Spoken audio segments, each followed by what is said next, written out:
Jahe langkung, di dia ayah hajatan, hajatan leletikan, sumping tadi ondang, tadi antar. Mau minta apa kamu? Di mana host asumsi? Saya panggilkan yang gak diundang. Pulangnya juga sendiri aja. Tolong panggil host asumsi. Mas, duduk mas. Pakai jalangkung dulu, men. Oh, jalangkung dulu. Lo bukan The Demit kan?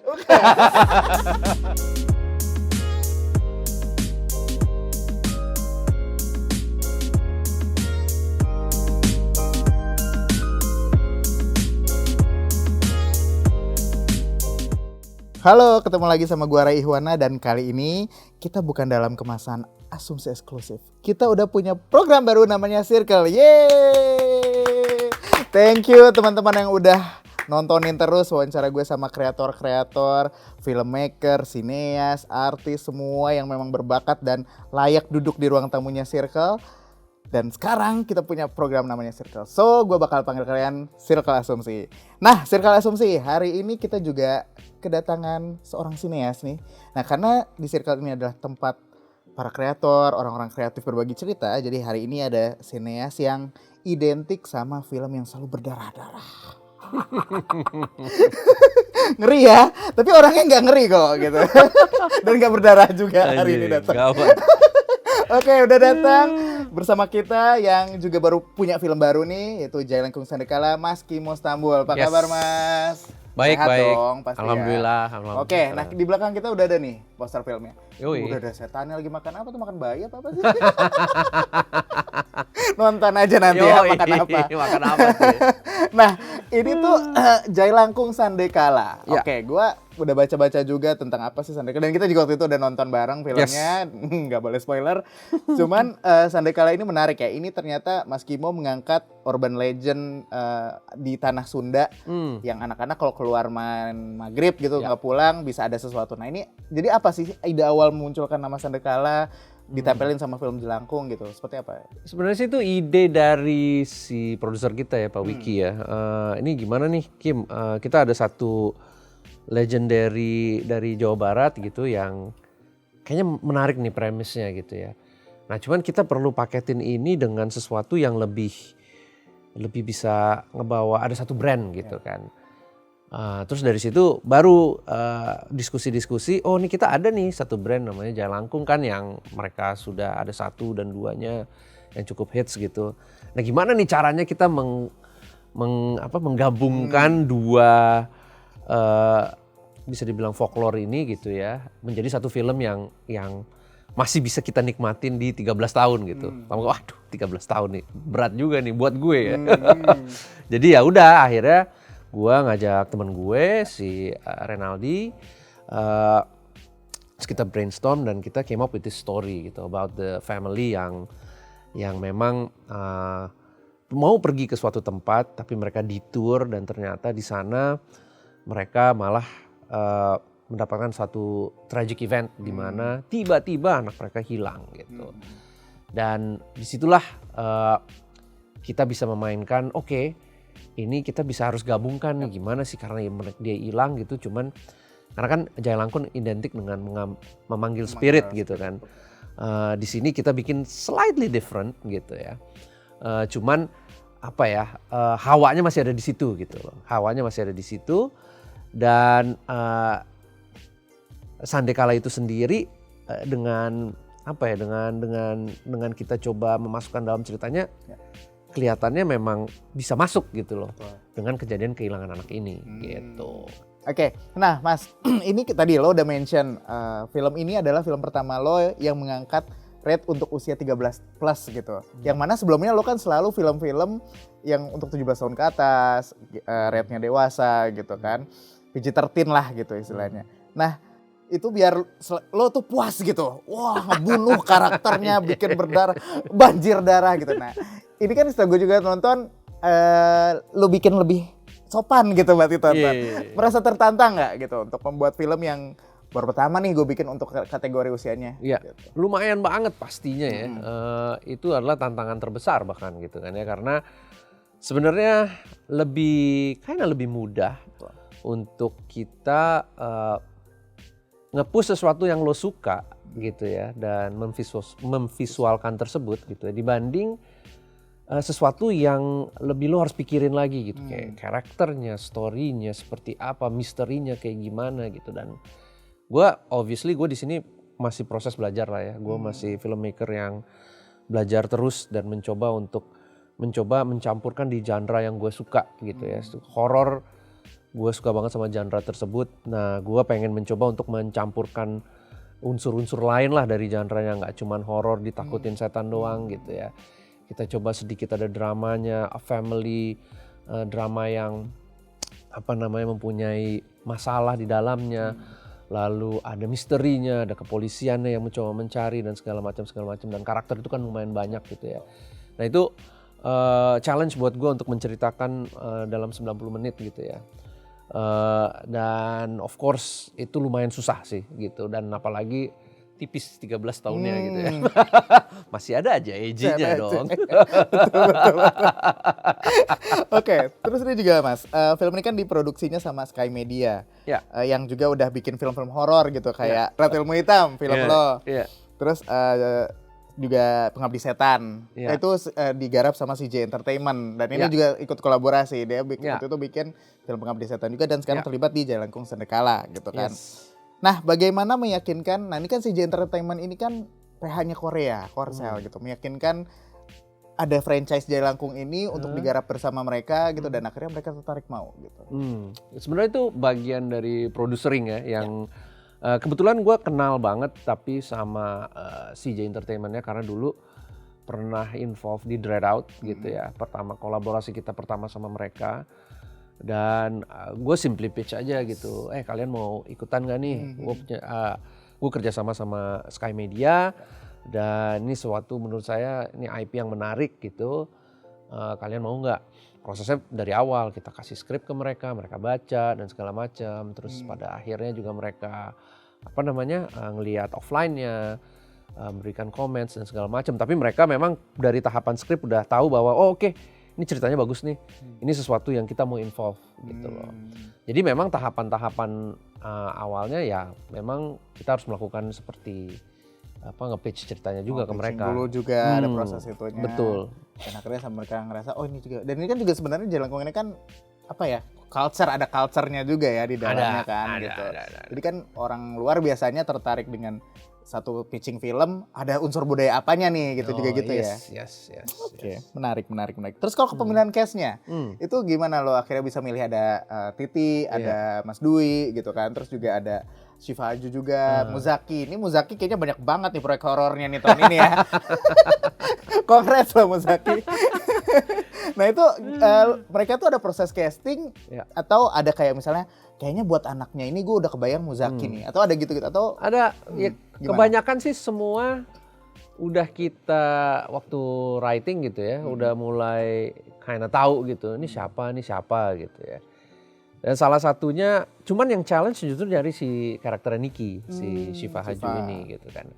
Karena pada saat itu kebetulan banyak aktor-aktor yang yang mencoba untuk masuk ke film Jalangkung ini karena cukup menarik kan. Betul. Tapi dari semua casting yang kita coba lihat gitu, Syifa Haju lah yang paling tepat gitu. Karena secara umur dan segala macam, karena dalam ceritanya Jalangkung kan lo bisa ngelihat gitu, kok Titi yang masih muda itu masih tiba-tiba udah punya anak SMA gitu ya. Ternyata nggak kayak gitu. Ternyata emang ada baliknya gitu.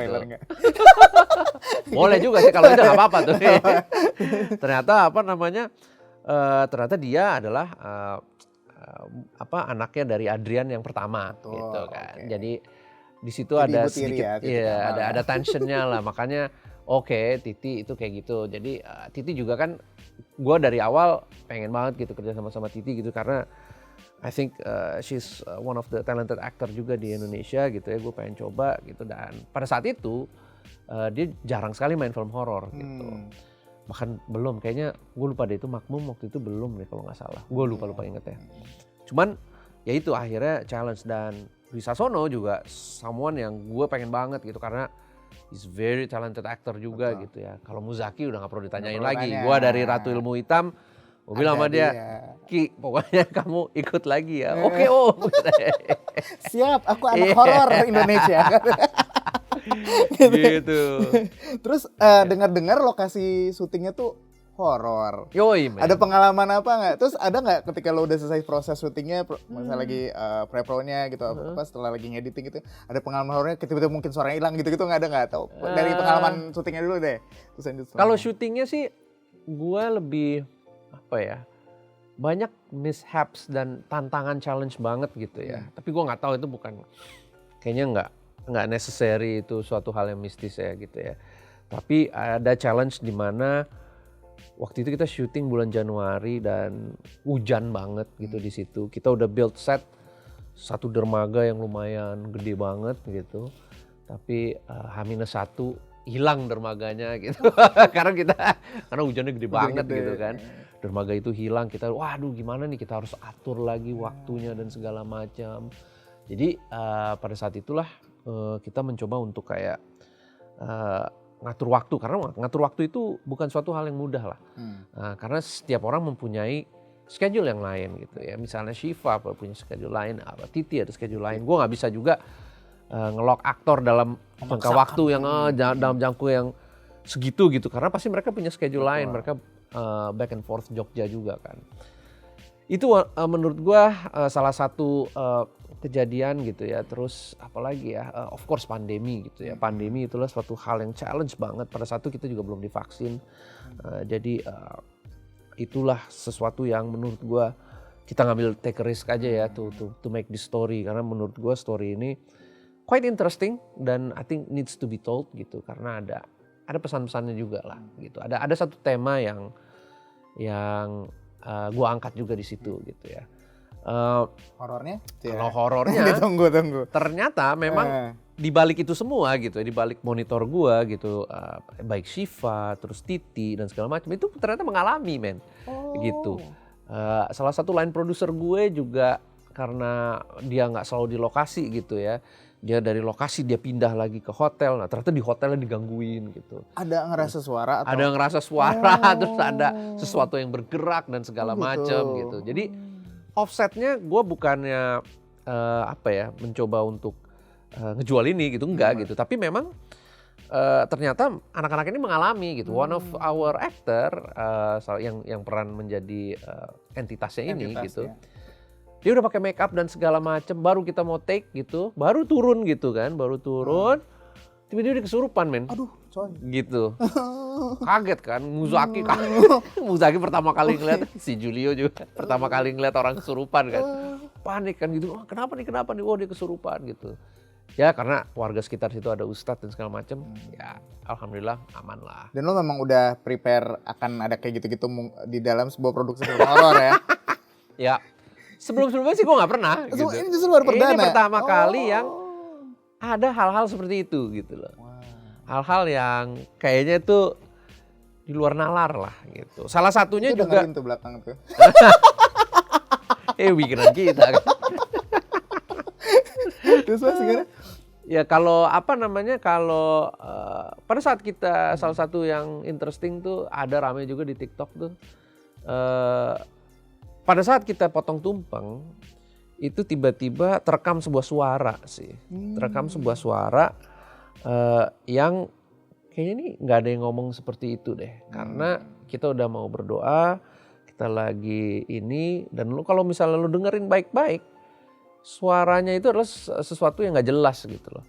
Ya kalau misalnya orang main di HT gitu kan, HT kita lagi matiin. Kenapa? Karena gue inget banget, itu di situ cuma ada gue, dengan para cast, kru-kru lain pada jauh. Sedangkan suara itu seperti di handphonenya Titi. Karena Titi lagi ngamerain gitu kan. Titi yang gue denger kayak seolah-olah dia ngomong gitu kan. Enggak, dia nggak ngomong dan dia merinding banget pada saat itu gitu. Dan yang itu netizen juga kata Titi. Yang ngehnya juga awalnya netizen kan katanya. Gue aja nggak ngeh gitu kan. Iya.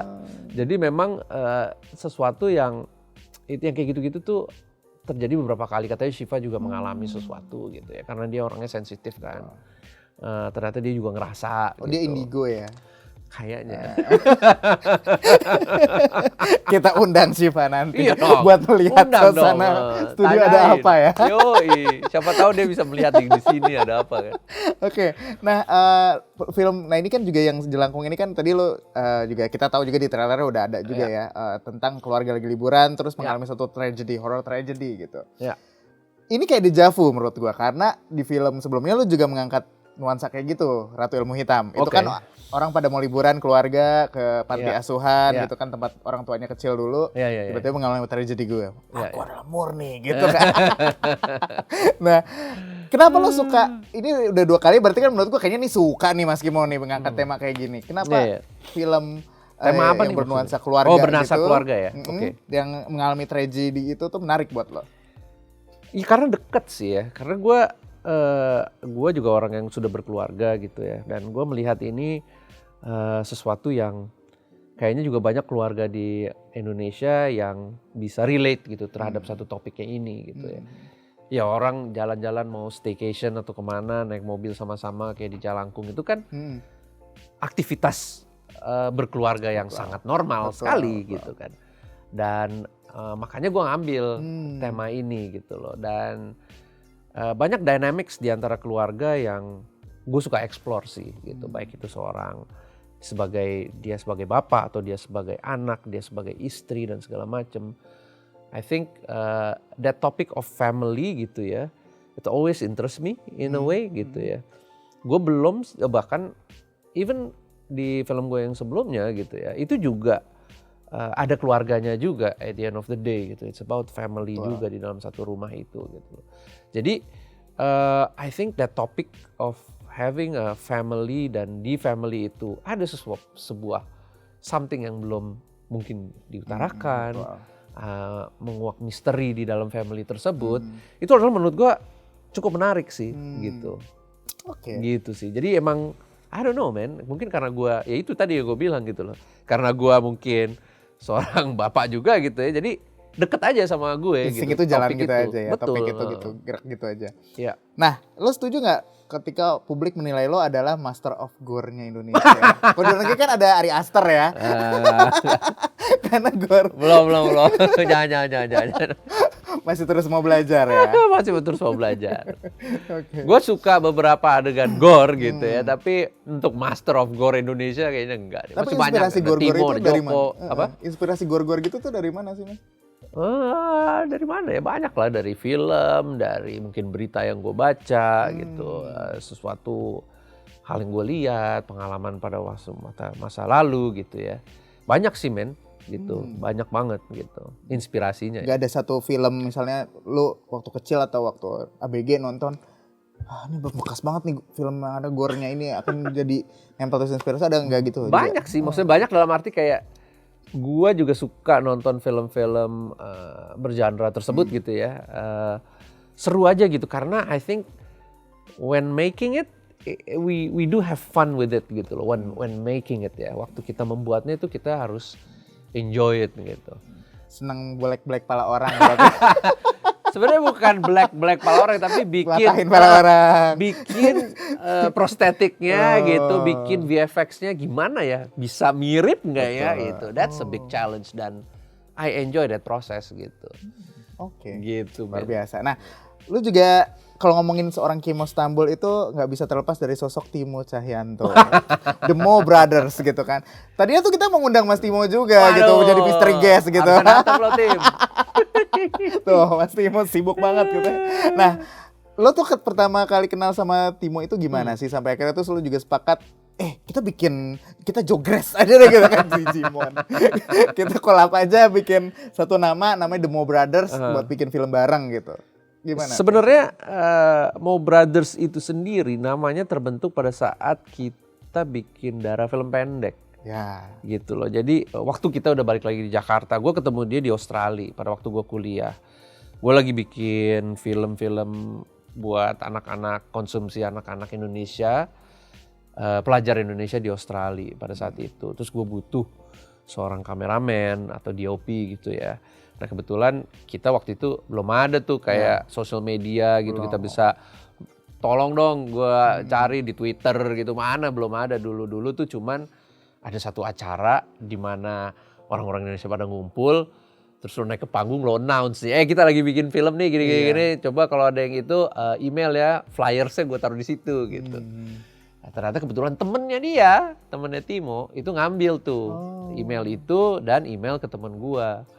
Dari situlah dia kontak kan, katanya pada bikin film ya, gue juga suka bikin film-filman nih gitu, gue punya kamera gitu. Terus wah kamera apa nih? Terus gue tanya gitu, dulu ada kamera Canon XL1 gitu kan, wah keren banget itu, bahkan itu melebihi main kamera yang kita punya pada saat itu gitu kan. Yaudah kita ketemuin aja deh gitu kan. Ya udah habis itu gue email balik gitu, yaudah kita ketemuan deh di mana? Di salah satu tempat hangout orang Indonesia lah di Sydney. Ketemu pas kenalan, Timo, Kimo gitu kan. Wah, terus akhirnya ngobrol aja di situ gitu. Oh lo gini. Ya udah deh, kita udah mau syuting nih sekarang gitu. Karena dulu ya film anak kuliah ya. Jadi pada waktu ada kesempatan libur, weekend, ya syuting aja gitu kan. Oh ya udah, gue udah bawa nih kamera gue. Ya udah, langsung setup udah dia terus udah dari situlah gue mulai nyambung tuh sama dia, ngobrolin film lah apa, kita hangout bareng dan segala macem. Ya udah terus. Nah, terus gue balik ke Jakarta, dia sempat kuliah sebentar di New York. Habis itu balik lagi Jakarta, kita ketemuan, terus kita bilang bahwa Tim, kayaknya we have to make something nih gitu. Iya nih, kayaknya kalau misalnya kita nggak jadi filmmaker, kita jadi apaan lagi ya gitu. Mentok ya? Mentok gitu kan. Ya udah deh, udahlah cuek. Akhirnya kita brainstorm Rumah Dara itu gitu. Kita udah tahu nih cerita panjangnya Rumah Dara. Tapi kita tahu kita nggak akan bisa nih bikin yang panjang ini. Kenapa? Karena kita belum bisa membuktikan gitu, dan kosnya gede banget kan. Akhirnya kita bilang yaudah, dengan sisa tabungan yang kita punya gitu, kita bisa bikin shortnya dulu nih kayak ini gitu. Akhirnya yaudah kita bikin shortnya untuk I don't know, hopefully kita dreamnya ketemu investor dan segala macem gitu kan. Dan kita kirimin ke festival film gitu. Ternyata kita iseng aja gitu, kita kirimin ke festival. Ternyata ada tanggapannya gitu. Ada tanggapannya dan lumayan nih gitu. Dan akhirnya kedengeran lah sama teman-teman filmmaker di sini. Gitu. Akhirnya terbentuklah gitu. Lagi editing gitu, ribut aja sama Timo. Ya udah, nama gue di atas, nama lo di bawah ya. Wah nggak bisa gitu, gitu. Kenapa? Gue kiri ke kanan. Oh nggak bisa gitu. Udah deh, kayaknya kita enakan satu nama aja deh bro gitu kan. Oh ya udah apa nih gitu. Ya udah karena lo Timo, gue Kimo gitu. Ya. Mau aja deh. Mau brothers. Oh ya udah, oke. Udah deh, satu pling gitu. Mau brothers. Nah, dari ribut-ribut lagi bro. Benar. Yang lain jadi kuno ya. Gitu. Karena sebelumnya waktu gua bikin film kuliah itu, sebelum kita balik ke Jakarta, kita bikin bareng tuh film pendek juga gitu. Kayak gitu sih.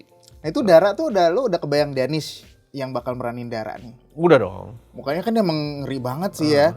Enggak, Danish juga kita nggak sengaja sebenarnya. Okay. Kita casting, terus pas dia lagi diem gitu, terus kita review gitu ya. Tim nih kayaknya dia oke nih. Iya, gue juga kerasa nih dia gini. Seru nih men kalau dia nih. Oh ya udah oke deh gitu. Akhirnya Danish Lock. Jadi Danish. Bakal ada universe selanjutnya nggak dari dunianya Rumah Dara nih? Semoga. Harus dong, harus ya. Semoga. Kalau gue Timo sama gue ketemu waktunya nih. Mas Timo, lu sih nggak datang gitu. Mau kesini aja sulit banget kan men.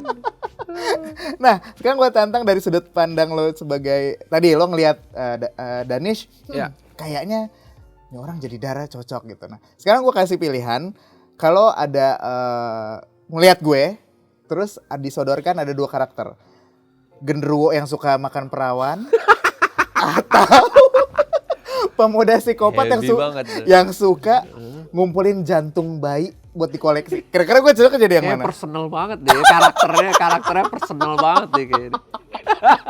Pilih mas. Jadi genderuwo apa? Genderuwo atau? Genderuwo yang suka makan. Kayaknya lebih simpel psikopat sih men, karena nggak perlu make up. Betul. Mukanya lo udah psikopat. Nggak apa-apa kalau diajakin. Suka makan bayi lagi bro. Anjing, serem banget men. Suka makan bayi, gokil bro. Nah mas, kita balik lagi ke soal dunia film nih. Menurut Mas Kimo, film horor seperti apa yang berkualitas? Ini susah nih pertanyaan ini. Selain standarnya film horor ya, di mana lo orang harus takut lah. Betul. Satu ya. Cuman takutnya itu kan bisa berbagai macam level gitu kan. Bisa takutnya psikologis atau takutnya beneran dikagetin begitu saja gitu ya. Bagus gitu, itu adalah suatu hal entertainment lah gitu. Kayak lo masuk sebuah wahana, lo ditakut-takutin, kaget sana, kaget sini, tegang, turun ke bawah dan segala macam. Itu sesuatu yang harus ada elemen-elemen itu ya. Betul. Tapi menurut gue yang bagus adalah salah satunya definitely karakternya sih. Lo peduli sama karakternya. Jadi kalau misalnya ada sebuah film yang lo udah gak peduli sama karakternya, in any genre movie, menurut gue tuh fail sih. Gitu. Jangan sampai lo nggak peduli sama karakternya nih. Karakternya ini gimana ya? Kalau karakter ini mati tiba-tiba di dalam film itu, dalam cerita itu, lo bakal nangis nggak nih gitu.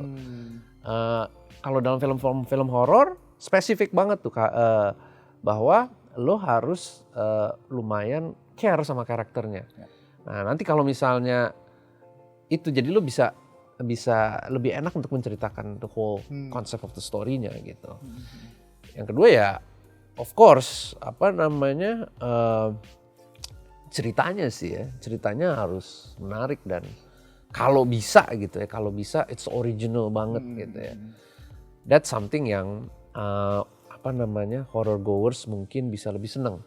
Tapi in reality, penonton film horor itu bukan hanya yang suka genre horor. In reality loh. Jadi lo harus meimbangin itu. Nah, dalam sebuah produk yang bisa dibilang mainstream lah ya, lo harus bisa mempunyai elemen dua itu gitu. Lo bisa memuaskan penonton film horor yang fans berat sama horor, tapi lo bisa memuaskan juga sama orang yang film apa nih? Yuk kita nonton yuk. Gitu. Horor adalah side dish-nya mereka. Mungkin gitu. Oh, ayo boleh nih gitu. Nah, kalau lo bisa mendapatkan dua elemen itu menurut gua you are a winner already gitu. Terlepas laku apa enggak filmnya ya. Gitu sih men. Oke, kalau ngomongin mau seperti Mas Kimo menjadi sineas gitu. Selain juga harus banyak riset, terus juga banyak peka dengan sekitar, terus juga pintar mengeksplor angle. Sama duit kayaknya ya. Nah, apa lagi ya yang harus dipunya seseorang kalau dia mau menjadi seorang sineas? Oke. Gimana Mas? Apa yang harus dipunya dia untuk sebagai seorang sineas? Sebenarnya sih satu konsistensi sih. Gue jujur apa yang gue lakukan itu quite konsisten gitu. Apa yang gue suka dan lo punya passion, of course ya semua orang pasti punya passion gitu ya. Gue sukanya ini, gue sukanya masak gitu ya udah. Tapi lo harus konsisten. Lo harus konsisten banget karena menjadi filmmaker itu nggak gampang men gitu loh. Apalagi lo konsisten aja kalau apa yang berhubungan dengan film lo datengin. Ada acara lo datengin, lo ketemu, lo salaman. Betul. Terus lo mencoba attract lo sebagai magnet di mana filmmaker yang udah established bisa salaman sama lo, terus bisa ketemu sama lo, bisa ngobrol gitu kan. Nah sekarang mediumnya lebih banyak bahkan gitu kan. Mediumnya sekarang bisa di Twitter, lo bisa di IG, bisa di sosial media lah, pokoknya apapun itu ya. Lo bisa langsung komunikasi dengan filmmakernya gitu. Gitu. Jadi menurut gua what you need to do in terms of you wanna be a filmmaker adalah konsisten aja gitu. Konsisten, lu sukanya ini, oke gue sukanya titiknya ini, gue sukanya editing, ya udah lu edit aja. Gitu. Itu penting sih, lu sukanya directing, ya udah. Ya mungkin kalau directing bisa lebih lebar kalau lu pernah jadi apa, tapi dalam dunianya itu. Gitu. Dan direktor tuh biasanya bisa juga kalau dia mau belajar tuh bisa menjadi produser juga itu. Bisa banget. Gitu. Dan target lo menjadi produser nggak? Mungkin. Harus Definitely. ya. Yoi. Harus dong. Betul. Nah, terus kalau kita ngomongin karya juga, kita kan nggak bisa ya memuaskan semua orang untuk suka sama karya kita. Yeah. Pasti ada aja yang nyindir, netizen julid gitu kan. Gimana lo menyikapi kritik orang lain terhadap karya lo? Walaupun lo udah yakin banget nih kayaknya oke nih kayaknya film. Atau lo selama ini nggak selalu memberikan saat bikin karya tuh nggak pernah 100% yakin ini karya gue terbaik gue gitu. Definitely gue belum pernah merasa bahwa ini adalah karya terbaik gue sih gitu. Kayaknya I think all the filmmakers akan ngerasain seperti itu sih kayaknya ya. Karena setiap kali pasti aja ada challenge-nya gitu loh dalam menyelesaikan sebuah film ya. Mau itu kurang waktu lah apa dan segala macem, itu udah pasti ada gitu loh. So gue nggak pernah merasa puas, definitely nggak sekarang sih ya gitu ya. Pengennya kayak Clint Eastwood udah 90 tahun tapi masih bikin film gitu ya. Pengennya kayak gitu sih. Steven Spielberg gitu kan. Spielberg gitu udah, tapi dia belum 90 bro. Belum. Masih 60-an kayaknya, apa 70 gitu gue lupa deh. Ya cuman gue pengen Veteran-veteran lah ya. bisa terus berkarya lah ya, menggeluti apa yang gue suka gitu. Itu bercerita dan membuat sebuah film gitu. Oke. Wow. Gitu Ini sih. gue kayak ikut kuliah perfilman sama kayak ngobrol sama Bang Joko tuh, gue kalau ngobrol sama Skimo tuh selalu dapat ilmu pencerahan, pulang tuh gue kayak bawa materi kuliah tuh. Wih deh gawat bro. Mas oke. Siap. Boleh promosikan nih film Jalangkung Sandekala ini supaya circle-nya Asumsi nonton. Oke. Jangan lupa nonton film Jalangkung Sandekala di bioskop dan juga support film Indonesia. Betul, support film Indonesia. Oke. Circle Asumsi, thank you banget udah boleh gabung lagi, dengerin gue sama Mas Kimo ngobrol hari ini. Yes. Kita jumpa lagi di circle selanjutnya. Siapa tamu yang bakal gue ajak ngobrol? Nantikan di episode selanjutnya. Goodbye circle. Wah. Thank you.